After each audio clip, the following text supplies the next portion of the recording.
Azərbaycanda sosial yardım alan ailələrin sayı məlum olub. 11-i 4-cü ay 2025-ci il tarixində olan məlumata görə Respublikanın şəhər və rayonları üzrə 52.432 az təminatlı ailəyə ünvanlı dövlət sosial yardımı ödənilir.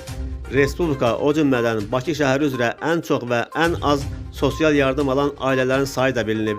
Məlum olub ki, Azərbaycanda ən çox sosial yardım Abşeron rayonu üzrə verilir.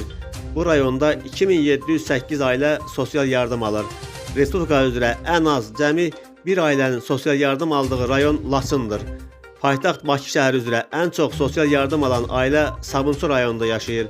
Bu rayonda 2690 ailəyə sosial yardım ödənilir. Bakıda ən az sosial yardım ödənilən ailə isə Pirallahı rayonundadır.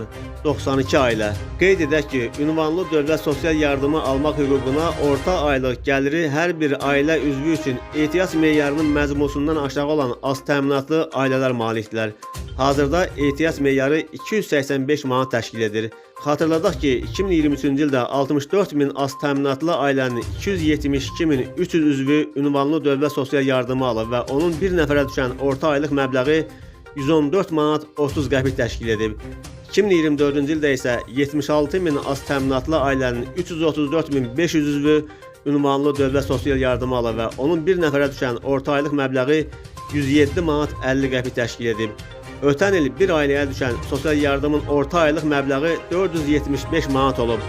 Bu il bu rəqəmin artacağı gözlənilir.